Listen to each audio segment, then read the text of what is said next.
Isso. São os 6 e pouco de aposentadoria, mais os 20 que a minha mulher recebia, que passou para 30, mas ela não recebeu nenhum de 30 porque morreu antes. Uhum. Mais ou menos, então 26 mil, é isso? Não, pode dar 30 mil. 30 mil reais tem mais porque tem doação para meus filhos. Uhum. Sabe que eu não tenho. Não, mas o senhor, pessoalmente, só quero saber isso. Eu poderia chegar a quanto? 50 mil? Tá, 50 mil reais mensais. Eu não sei, eu tô tentando chutar aqui, doutor. Tá, aproximadamente. Eu posso depois mandar por escrito, sabe, o que. Tá, é porque é importante, porque o juiz precisa fixar O rendimento fixo que eu recebo todo mês é esse, são 6 e pouco da anistia, e era 20, agora passou para 30. 26 mil, então. A Lewis que paga. Tá, 26 mil reais. Depois o advogado manda para o senhor aí Tá. o total do rendimento das doações. Tá bom. Estado civil viúvo, tá? 4, nenhum menor de idade. Tá. Grau de instrução do senhor. Grau de instrução. Um curso primário e um curso técnico. Tá. Curso primário e curso técnico.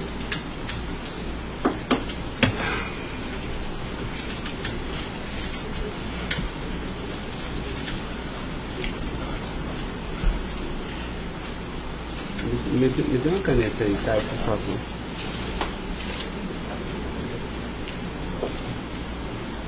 Pode gravar, Caio. Senhor Luiz Inácio, eu vou pedir então ao senhor para responder agora as perguntas no microfone, porque a partir desse momento a audiência vai ser gravada, tá?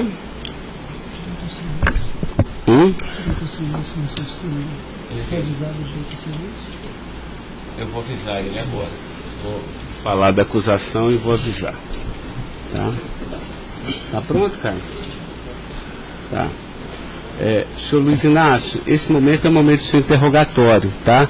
A lei lhe garante o benefício de ficar em silêncio em todas as perguntas que eu lhe fizer, as perguntas feitas pelo membro do Ministério Público, pela defesa dos denunciados, inclusive até pela sua própria defesa, tá?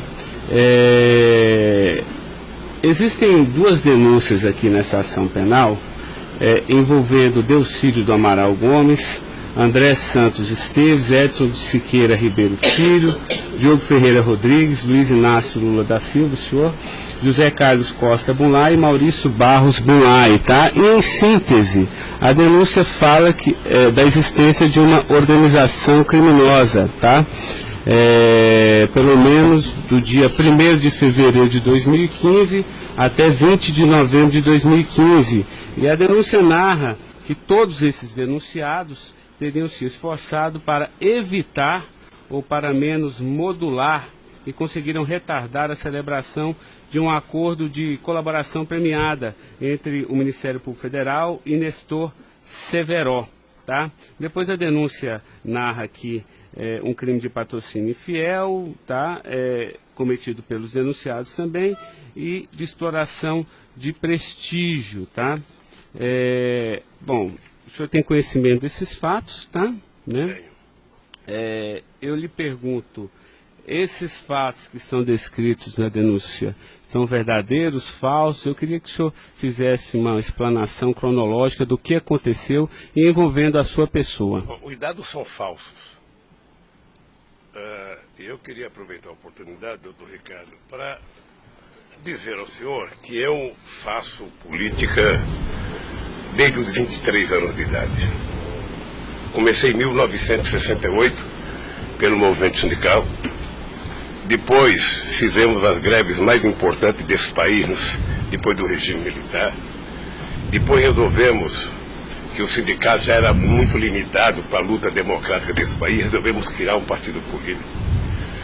Participei da criação do mais importante partido político de esquerda da América Latina, partido que fez a maior política de inclusão social na história desse país, partido que fez a maior política de combate à corrupção na história desse país. Se nós analisarmos o que aconteceu de 2003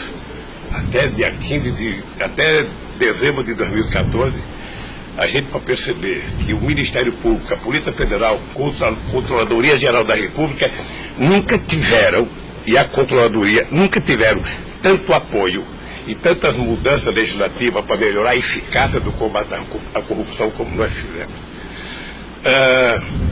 E há mais ou menos 3 anos, doutor, eu tenho sido vítima de eu diria quase que de um massacre.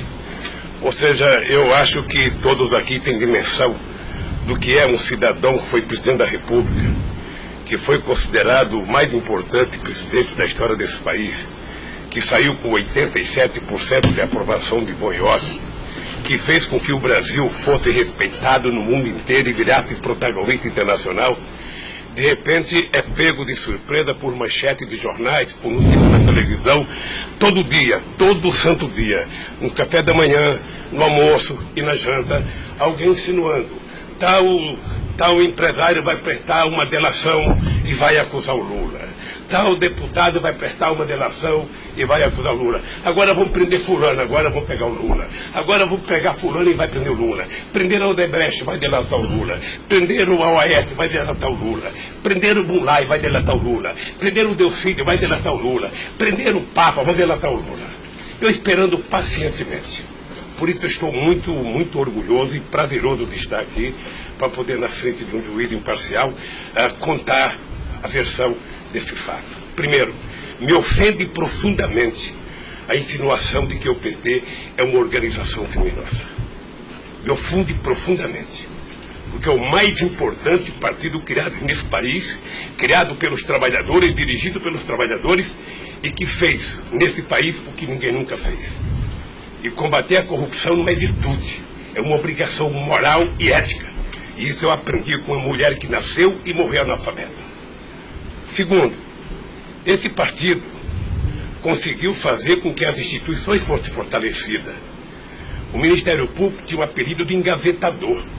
No meu governo, pela minha vocação sindical, eu fazia questão de fortalecer a corporação e indicar o representado pela instituição.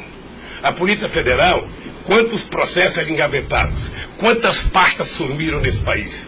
No meu governo, a Polícia Federal tinha que fiscalizar, tinha que investigar, teve dinheiro para investimento em inteligência e os delegados sabem como é que eles foram valorizados.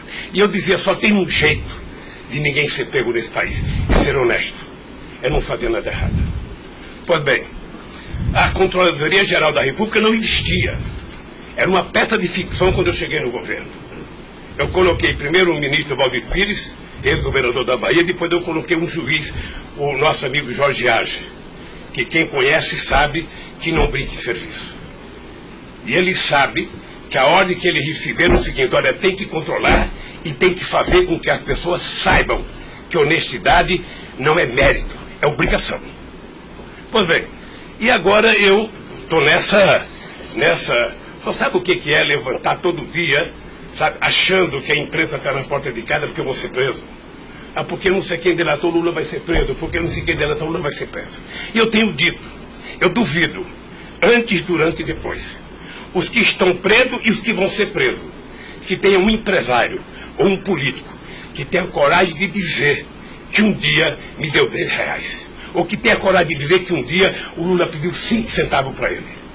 Eu não faço isso porque sou melhor do que os outros, não. Eu faço isso porque quem chegou à presidência da República como eu cheguei, depois de perder 3 eleições, não tinha o direito de errar. Fiquei 8 anos no meu mandato, doutor, 8 anos, sem ir num jantar, sem ir num aniversário, sem ir num casamento, exatamente para não dar pretexto de aparecer aqueles que vão tomar uma champanhe e vêm pedir um favor. E vem tirar fotografia com o celular para depois explorar essa fotografia. Eu fico orgulhoso de estar prestando depoimento e chateado por uma ilação feita nesse processo contra mim pelo senador Delcídio. Portanto, eu queria lhe dizer que eu estou aqui para responder toda e qualquer pergunta. Se tem um brasileiro nesse momento que quer a verdade e deseja a verdade nesse país, sou eu. Portanto, estou à inteira disposição para responder tudo e a todos do jeito que vocês perguntarem. Tá, adentrando então na peça acusatória, senhor Luiz Inácio, A denúncia narra aqui 7 fatos. Diz aqui que no dia 8/4/2015, o senhor reuniu-se com o Delcídio Amaral no Instituto Lula, em São Paulo, e o senhor teria exortado a Delcídio a adoção de medidas para a compra do silêncio de Nestor Severo, de forma a que o Nestor, não celebrasse o acordo de colaboração premiada com o Ministério Público Federal. Vamos por fatos, que eu acho que fica mais fácil, a gente faz o encadeamento temporal aqui da denúncia. Esse fato existiu, Delcídio foi lá, pediu para o senhor teria pedido a ele para que ele intervisse e pudesse pelo menos ocultar fatos que pudesse relacionar o senhor José Carlos Bunlai, e ele diz mais, diz até que o senhor também teria pedido a ele, porque o senhor também teria envolvimento aqui com negócios escusos na Petrobras. Doutor, só tem um brasileiro que poderia ter medo de um depoimento do Severo, pela relação que tinha com ele, que é o Delcídio. Eu não tinha relação com o Severo. Portanto, eu não tive nenhuma preocupação com o depoimento de nenhum empresário, de nenhum diretor da Petrobras, porque não tem essa relação com eles. Portanto, o Delcídio contou uma inverdade nesse processo. Mas essa reunião existiu? Deve ter tido muitas reuniões com o Delcídio. Ele era senador da República, era líder do governo, nós conversamos muitas vezes em São Paulo e em Brasília. E com outros deputados.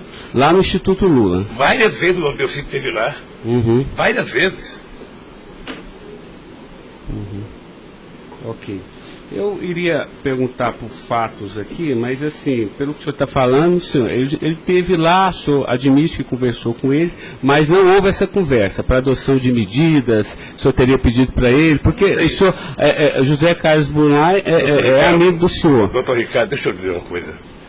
Eu não tenho nenhuma razão para ter qualquer problema com o depoimento do Severo.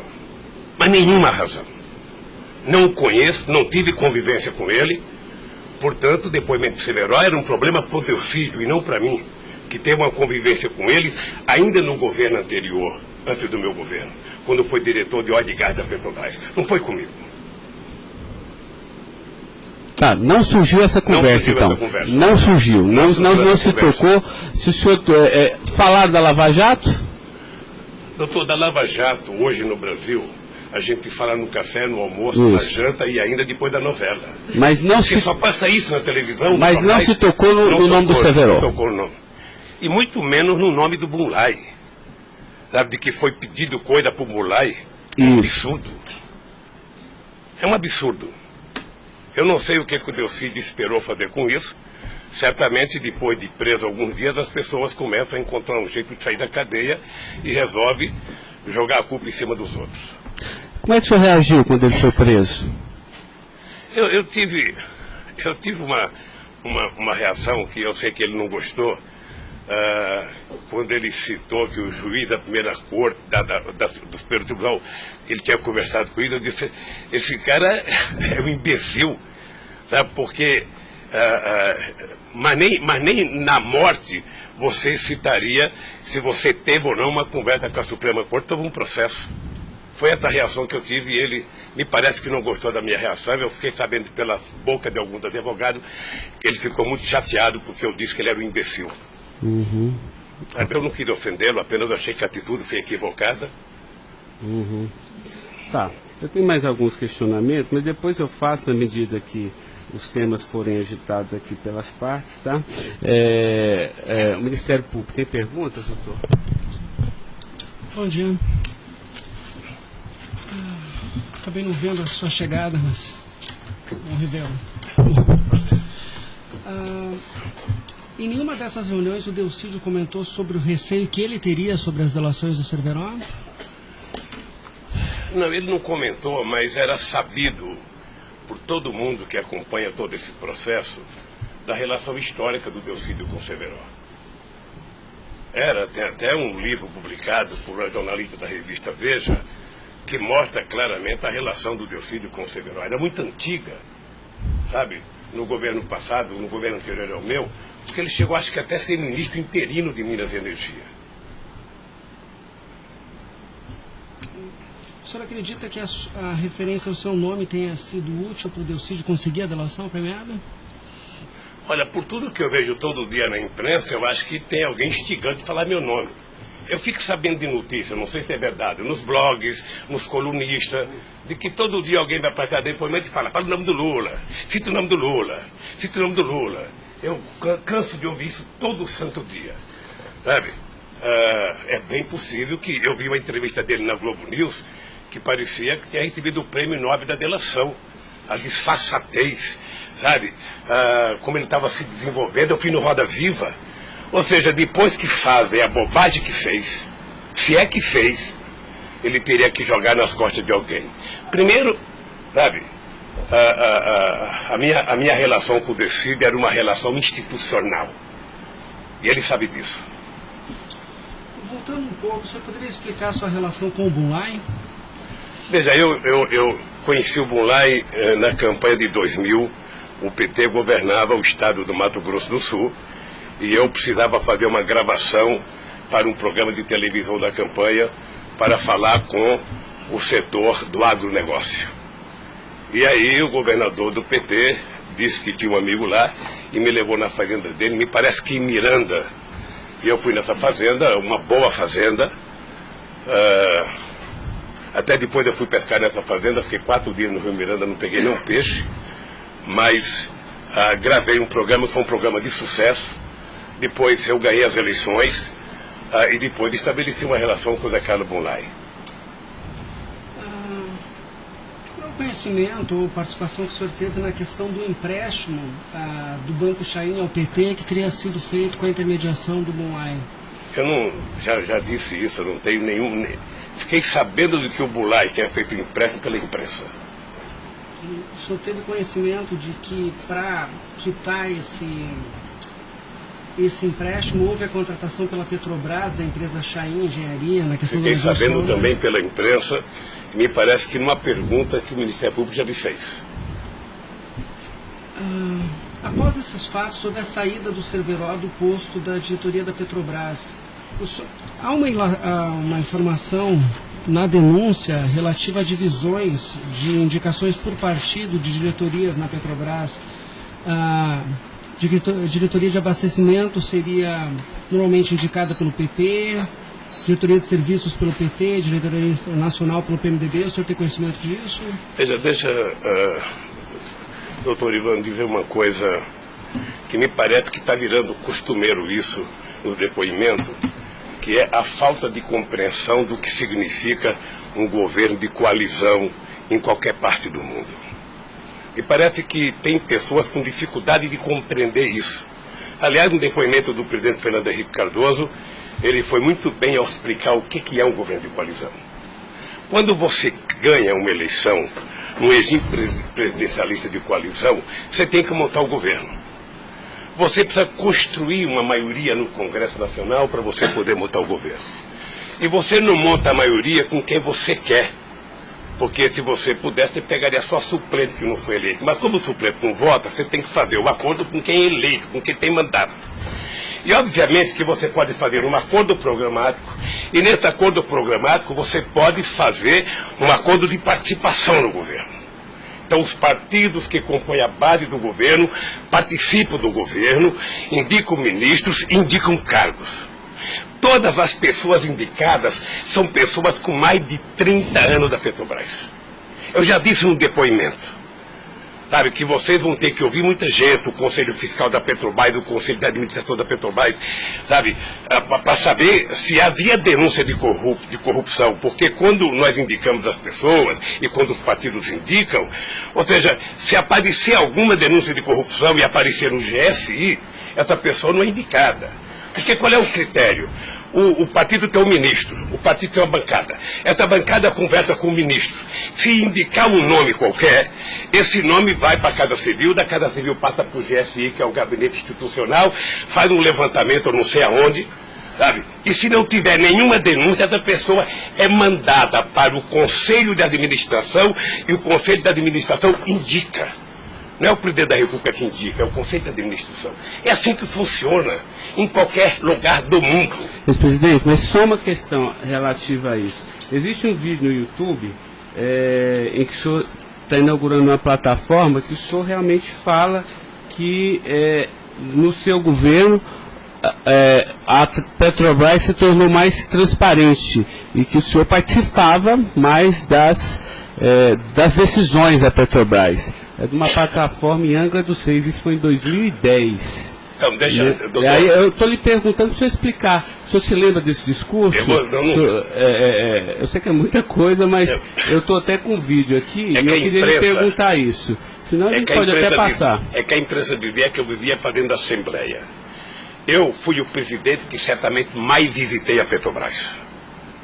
Eu fui o presidente que decidi no governo e com a Petrobras de que era importante que a gente recuperasse o poder de construção de plataforma da Petrobras para a gente não importar da Coreia ou da China, que era preciso criar uma indústria petrolífera forte no Brasil. Por isso é que nós aprovamos a Lei de Conteúdo Nacional. 65% de tudo que fosse construído de plataforma sonda teria que ser feita no Brasil, para a gente ter uma política industrial, para a gente definir uma política de engenharia, de ciência e tecnologia, porque o Brasil é um país grande, o Brasil não pode ser um serviçal, o país não é uma republiqueta. Este país poderia produzir e atender toda a América Latina e atender toda a África que margeia o rio chamado Atlântico. Lamentavelmente. Não, mas a pergunta é o seguinte, é porque o senhor falou que realmente no seu governo o senhor participava mais das decisões. Eu não participava, deixa eu mais falar. as decisões. Se o senhor quiser, a gente pode até ter um vídeo, e eu trouxe aqui aí para o senhor explicar. E Delcy também havia falado isso, que depois do mensalão, o governo federal, a presidência da República, participava mais na Petrobras. Isso ele falou. Deixa eu lhe falar uma coisa, o papel do governo, o governo participa na Petrobras através do Conselho da Petrobras. O Conselho da Petrobras tem vários ministros, tinha a ministra de Minas e Energia.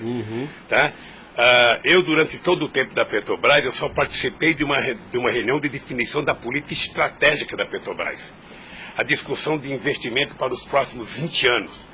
Se a gente ia recuperar a indústria naval, se a gente ia recuperar a indústria de sonda, de plataforma, se a gente ia discutir, sabe, exportar, se a gente ia fazer a lei de partilha, se a gente ia fazer com que o petróleo voltasse a ser do povo brasileiro, como nós conseguimos fazer. Nessas decisões estratégicas eu participei de uma reunião. Tá, mas de cargo então não. De cargo não. Porque tem o Fernando Soares que fala que o senhor realmente definia também essas questões. Não definia cargo. Quando havia briga no PMDB, ou não. Quem decidia, se não se decidir, era o senhor que realmente... Deixa eu lhe dizer uma coisa para o senhor. O presidente não indica cargo na Petrobras. O presidente recomenda ao Conselho da Petrobras a indicação de tal pessoa indicada por tal partido político a partir da capacidade técnica das pessoas. É assim que funcionava no governo anterior, é assim que funcionava certamente no governo militar, é assim que deve funcionar hoje. É assim que deve funcionar hoje. Porque a Petrobras é uma empresa de engenharia muito poderosa e você não pode ficar colocando gente que não tem expertise para fazer determinadas coisas. Tá. Mas a expressão foi essa aqui, eu anotei. A gente sabe o que acontece lá dentro. O que o senhor quer rever o discurso? Eu não preciso rever, não. Tá. Assim, porque isso me chamou a atenção. A gente sabe, quer dizer, antigamente era uma caixa preta, foi esse o contexto. E agora a gente sabe o que acontece lá dentro. Quais foram os mecanismos que o senhor tomou, então, para que a Petrobras realmente ficasse mais transparente? A fazer com que o Conselho acompanhasse mais as decisões. Porque como a Petrobras é muito grande, entre uma decisão do Conselho da Petrobras, uma aprovação da diretoria e os acontecimentos nas engenharias da Petrobras, são milhares de pessoas que participam daquilo. É por isso que um dia um presidente chegou a falar que ele é uma caixa preta que ninguém sabe. Então vamos tentar saber, sabe? Fazendo com que as coisas funcionem mais democraticamente. Por exemplo, quando nós descobrimos o pré-sal, nós tivemos uma decisão estratégica do que fazer com o petróleo. O petróleo não é das empresas estrangeiras que vêm aqui comprar gás e óleo, não. O petróleo é nosso. Então eles vão ter que pagar para o governo. É por isso que nós aprovamos 75% do ROT para a educação. É por isso que nós aprovamos a partilha, que é o que incomodou muita gente no mundo, o que incomodou as grandes petroleiras. É esse país que tinha complexo de vira-lata, virar dono do seu nariz. Ok. Eu sei que isso incomodou muita gente. Incomodou muita gente no mundo inteiro. Sabe, e agora estão tentando desmontar. Porque é um país que não se respeita, um país que não tem soberania, um país que não tem empresas de porte extraordinário como a Petrobras e vende tudo. Sabe, sinceramente, não é um país. Ok. Doutor Ivan, só porque o senhor tocou no tema, eu quis aproveitar, tá? Mas pode continuar, pode prosseguir. A pergunta é relativa à diretoria internacional, que ela foi ocupada pelo Cerveró e depois pelo Zelada. Ambos foram indicações do PMDB ou o Cerveró foi indicação do PT e o Zelada... Não, eu já tive a oportunidade de dizer isso. Isso foi indicação do PMDB. Ambos? Não sei se de todo o PMDB ou da bancada do PMDB de Minas Gerais, que foi indicado o Zelada para diretor internacional da Petrobras. O critério é o mesmo. O Zelada foi indicado, passa na Casa Civil, passa no GSI e é mandado ao Conselho da Petrobras, que decide. Não, perfeito. Mas e o Cerveró? Ele tinha sido indicado anteriormente pelo PT ou pelo PMDB? Pelo PMDB Pelo também. PMDB. Eu acho, eu falo quase com certeza absoluta pelo PMDB. É o que diz a... Eu falo quase que com certeza absoluta. A pergunta é o seguinte, com a troca pelo Zelada, a saída do Cerveró desse posto de diretoria, ele acabou sendo indicado para a BR Distribuidora. No próprio depoimento do Cerveró, ele afirma que isso teria sido como um reconhecimento pelo papel que ele prestou no auxílio da contratação da Chain pela Petrobras, na questão do navio sonda. Me parece que ele não diz isso exatamente. Me parece que ele utiliza a palavra acha que foi isso. É diferente de dizer que ele disse. Ou seja, ele acha que foi isso. Deixa eu lhe falar uma coisa. Eu não conheço o Cerveró. Conheço agora que ele ficou famoso. Tá? Quando eu vi o Cerveró, eu vi a en passant em reuniões coletivas. Portanto, eu não tinha nenhum interesse de tirá-lo e nenhum interesse de colocá-lo. Nenhum interesse. Para mim, se uma força política que compunha o governo indicasse ele ou outra pessoa e tecnicamente ele fosse reconhecido pelo conselho da empresa que o indicou, para mim estava perfeito. E veja, durante todo esse período não houve uma única denúncia contra nenhum deles. A denúncia começou a acontecer porque o juiz Moro começou a fazer escuta durante 8 anos num bandido chamado Rousseff, e aí então, em 8 anos dá para pegar alguma coisa. Pegou esse negócio. O senhor tem conhecimento de quem teria feito a indicação do nome do Cerveró para a BR Distribuidora? Se foi algum partido? Eu não sei se foi um partido ou se foi através do Zé Eduardo Dutra, que devia ter relação com o Cerveró, porque ele tinha sido presidente da Petrobras. Ele deixou de ser presidente da Petrobras e foi ser presidente da BR. E ele pode ter chamado o Cerveró, ou o mesmo partido que tinha indicado o Cerveró e depois tirou o Cerveró pode ter pedido para ele ir para lá. Eu suponho que seja isso. Ok. O senhor conversava com certa frequência com o Bulay por telefone, dentro dessa relação de amizade? Não era meu amigo. Conversava com ele. Com que frequência o senhor... Não sei, querido. Sabe, ultimamente o Bulay andava com doença nos olhos, achando que ia ficar cego, estava passando muito tempo em Miami para se tratar, depois estava se tratando de um câncer. Sabe, eu sei que ele não andava bem nos últimos tempos, com problema de doença. Porque a denúncia cita algumas ligações de um telefone que pertenceria ao Instituto Lula. O senhor utilizava esse telefone do Instituto Lula para conversar com o Bulay também, ou normalmente só no seu celular? Mas qual é o crime do Bulay ligar para mim? Não, eu estou tentando esclarecer os fatos, presidente. Eu conversava com o Bulay, tinha um profundo respeito pelo Bulay, um profundo respeito. O Bulay sabe perfeitamente bem que a relação que ele tinha comigo não permitia que discutisse qualquer negócio, porque eu não levo para casa ninguém para discutir negócio. O negócio eu discutia no palácio. Mas o senhor sabe se ele utilizava o nome do senhor? Porque o Salim Chain e o Fernando Chain confirmam que José Carlos Mulay disse que Luiz Inácio Lula da Silva interveio na contratação da Chain pela Petrobras. Está descrito na peça do Ministério Público. Doutor, se o senhor soubesse quanta gente usa o meu nome em vão, de vez em quando eu fico pensando para as pessoas lerem a Bíblia para não usar tanto meu nome, não. Tem gente que faz campanha financeira em meu nome, tem gente que é candidato em meu nome, tem gente que faz panfleto dizendo que eu estou apoiando, tem gente que coloca a fotografia minha dizendo que eu estou apoiando ele, sabe? Não tem como fazer isso. Se alguém falou, sabe? Se alguém falou, somente o Zé Carlos Bunlai pode provar isso, ou o Chaí na frente dele. Eu duvido que o Zé Carlos Bunlai, ou algum outro empresário, ou algum desses que já prestaram depoimento, diga que um dia eu chamei ele para conversar sobre tal coisa, sobre qualquer coisa. Sabe por quê, doutor? Porque eu tinha noção de que o único jeito de eu governar esse país dignamente era não permitir qualquer promiscuidade na minha relação com os agentes empresariais ou os agentes políticos. A afirmação seria que o senhor estaria abençoando o negócio da Chaim pela Petrobras. O senhor não... Nem abençoando, nem amaldiçoando, porque eu não sabia. Sem mais perguntas, excelência. A defesa, então, a sua defesa vai ser a última a perguntar. A sua defesa de Delcídio Amaral.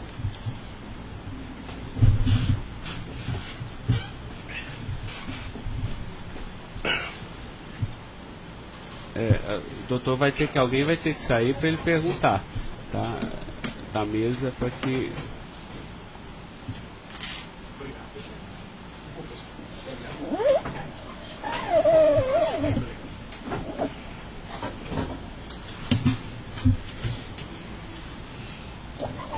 Bom dia. Bom dia. O senhor já mencionou que, de sua parte, não haveria nenhum receio na delação de Nestor Cerveró. A indagação que eu faço é se, da parte de Bunlai, seu amigo, se ele lhe confidenciou algum receio da delação do Cerveró. Nunca. Nunca. Nunca. Ele mencionou se conhecia o Cerveró? Quem, o Bunlai? O Bunlai. Não, nunca falou comigo do Cerveró. Nunca? Nunca falou comigo do Cerveró. Nem tampouco o senhor soube se ele... Quem falava comigo do Cerveró era o Delcídio. Uhum.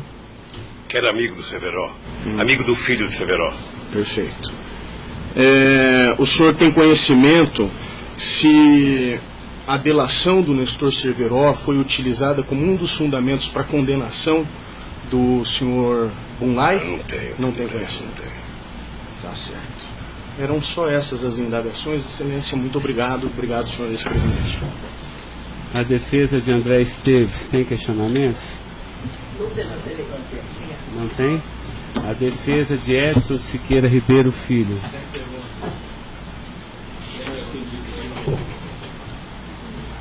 A defesa de Diogo Ferreira Rodrigues. A defesa de José Carlos Bunlai. Tem algumas perguntas. Pode fazer isso. Bom dia, presidente. Presidente, o senhor disse que a sua relação com o senador Delcídio era institucional. Mas o senhor sabe qual era a relação do senador Delcídio com o José Carlos Bunlai? Eles tinham alguma amizade? Eles tinham alguma proximidade? Veja, a impressão que eu tenho era que era muito pequena a relação dos dois. E parece que o José Carlos Bunlai não tinha muita relação com o Delcídio. E com a sua mulher, dona Marisa, qual era a relação do José Carlos Bunlai? Eles tinham amizade? A mesma que comigo. O aniversário da sua ex-mulher?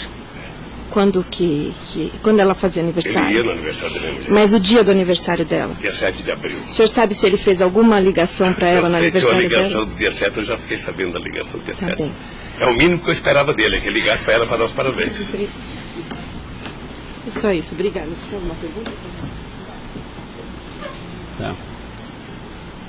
A defesa de Maurício Bunlai. Sem questionamentos. A defesa de Luiz Inácio Lula da Silva. Sem perguntas, excelência. Tá. Só mais uma questão, senhor Luiz Inácio. A denúncia sempre fala do Instituto Lula. Eu queria que o senhor falasse um pouquinho a finalidade do Instituto Lula. Eu tirei pelo site a missão. Me parece que o senhor desenvolve projetos na África também, né, com finalidade de erradicação da extrema pobreza, da fome, acesso à educação, promoção da igualdade, mas também é um local que o senhor também chama as pessoas para discutir política. Delcídio falou que o senhor o convidou para ir lá quando ele era líder do governo. Explique para mim o Instituto Lula. Eu não sei se você sabe, a Receita Federal fez uma devassa no Instituto para saber se ele está cumprindo com a sua obrigação institucional.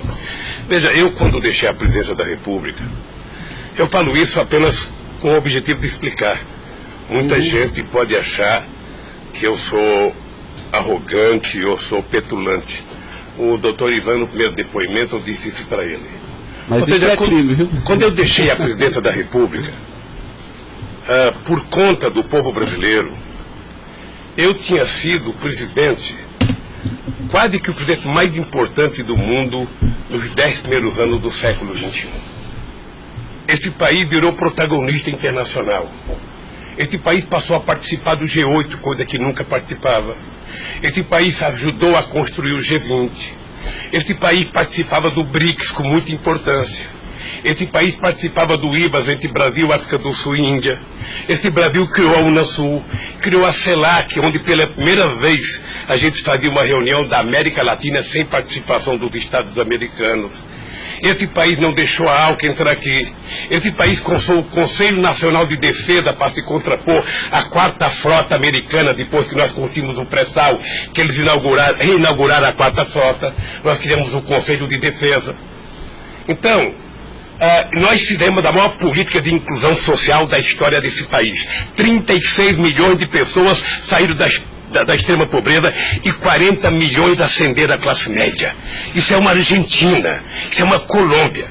A bancarização do povo pobre foi com 70 milhões de pessoas entraram no sistema financeiro. É uma Colômbia e uma Argentina junto.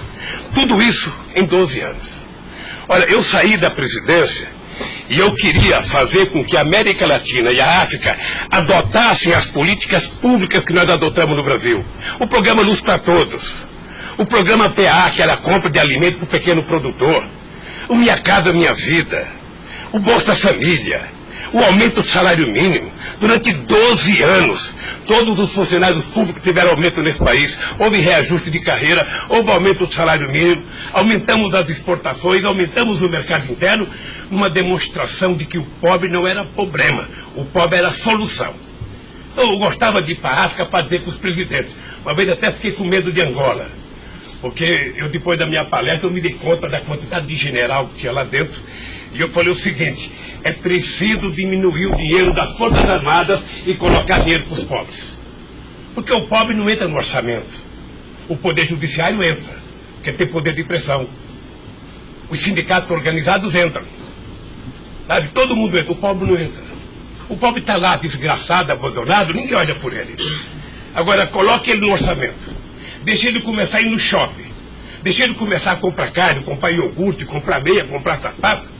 Nesse país ficava incomodado porque pobre comprava dentadura com o dinheiro que a gente dava do Bolsa Família.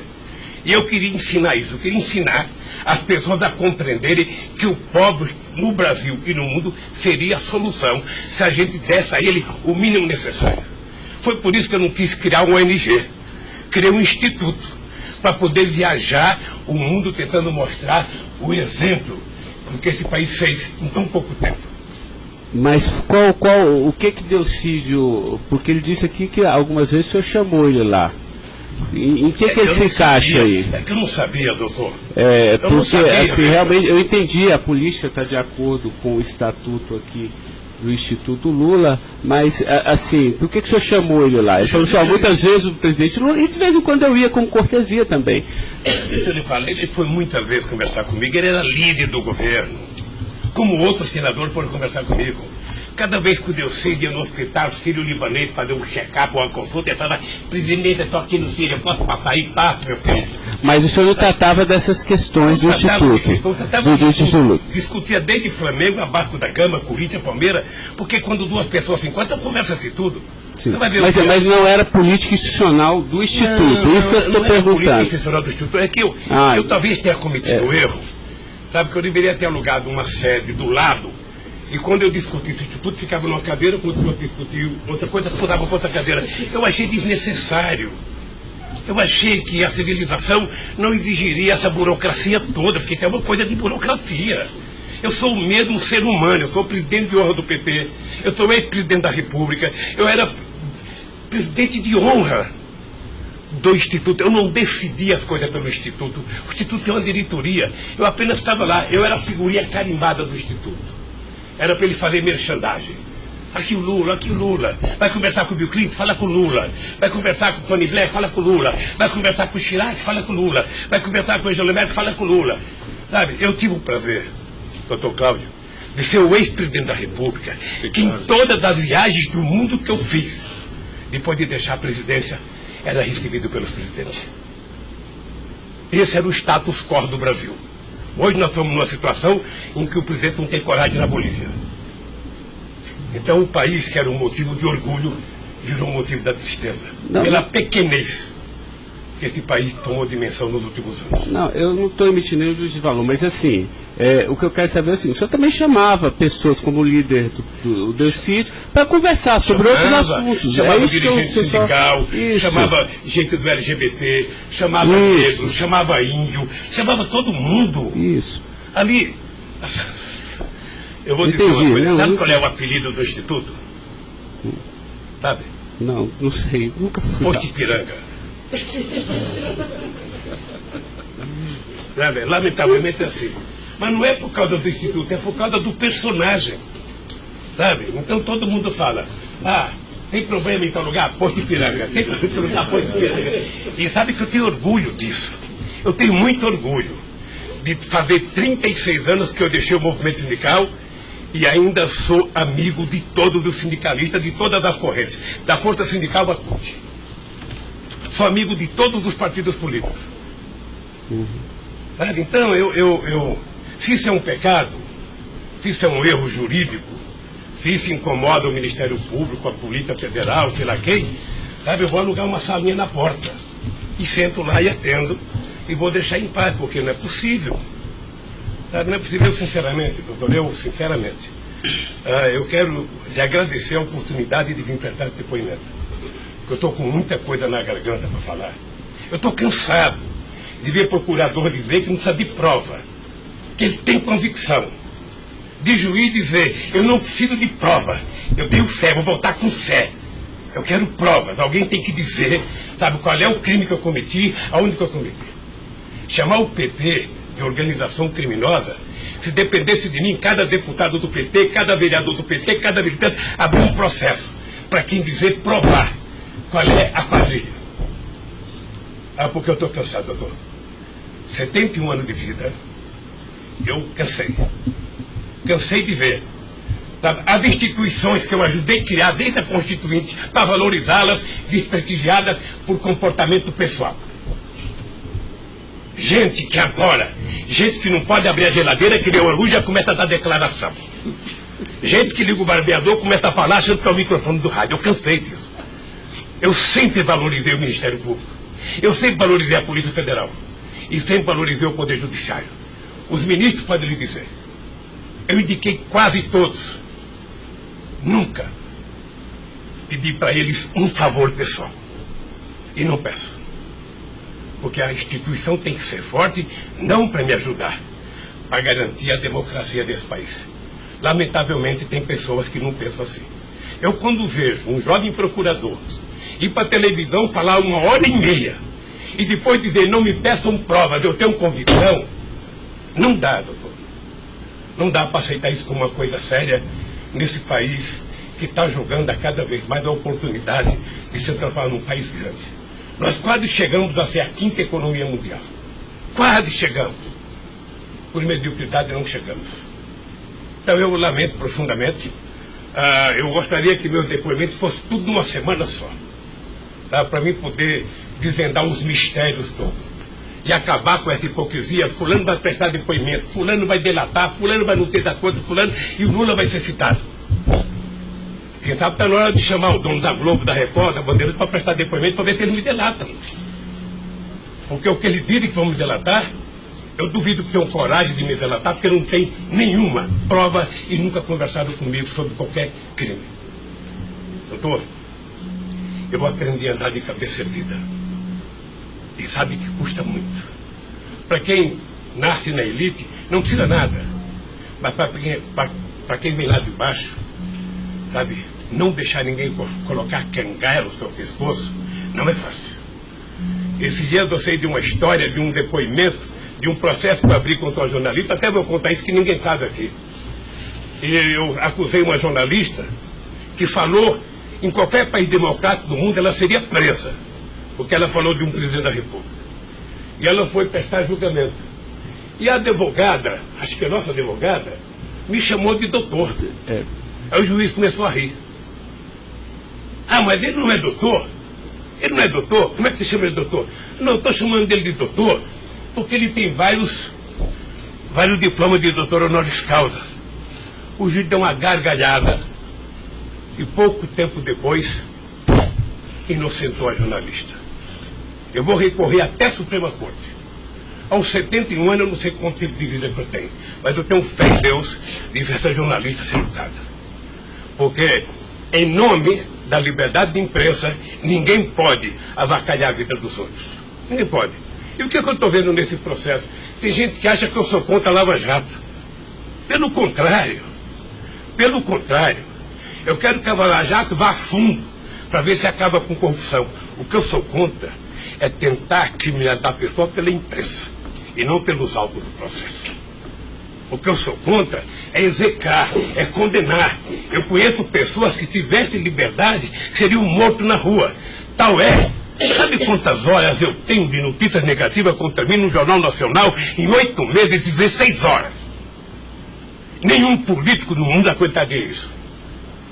E eu vou matá-los de raiva, porque toda pesquisa vai aparecer na frente. Para eles saberem que nem sempre eles podem brincar com as pessoas. Sabe? Então o juiz, o promotor, o delegado, não tem que ficar fazendo, sabe, pirotecnia com as pessoas.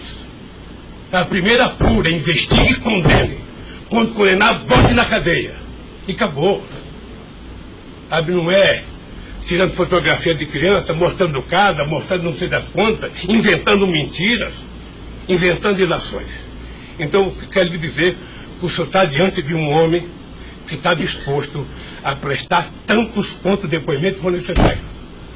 E quero que todo mundo saiba, se tem um brasileiro que quer a verdade nesse país, sou eu. E não me venham com mentiras ou com ilações. Porque um cidadão que nasce no Nordeste e não morre de fome até os 5 anos de idade, não tem medo de cara feia. Eu quero defender a minha honra, que é o valor mais importante que eu tenho. Então eu quero lhe agradecer esse depoimento e a liberdade de poder dizer essas coisas que eu até agora não tinha falado, mas eu cansei, eu vou falar. Então, Luiz Inácio, o momento é do senhor, tá? A sua defesa, o senhor tem todo o direito de falar. Só mais uma questão para a gente encerrar, acho que ninguém tem mais questionamentos. O presidente do Instituto Lula, na época, em 2015, era o doutor Paulo Camoto. Ele não participava de nenhuma reunião, assim, com o senhor, às vezes, ou participava, ou era bem informal, como o senhor disse? Eu sou um pouco relaxado, sabe? Porque Delcídio disse aqui que as reuniões eram somente ele e o senhor, que as coisas era só... Não ficava ninguém na sala. É isso? O senhor confirma isso? Eu tenho pelo Delcídio, eu não vou levar muito a sério o que ele disse. Tá? Mas deixa eu falar, eu aqui, quando eu era presidente da República, eu brigava com a minha assessoria que achava que eu tinha que ter uma liturgia. A liturgia é importante, presidente. Você não pode andar no corredor abraçando as pessoas. A porta não pode ficar aberta, sabe? Então, no Instituto, sabe, tem hora que a conversa é pessoal, tem hora que entra 10 pessoas, 5 pessoas, 6 pessoas, 4 pessoas. Mas de total transparência, é isso que o senhor quer falar? Quando uma conversa sigilosa, eu faço uma conversa sigilosa, sabe? Ok. Tá bom. Agradeço a presença do senhor para esclarecer os fatos, tá? Ninguém tem mais questionamentos, então está encerrado a audiência. Na fase do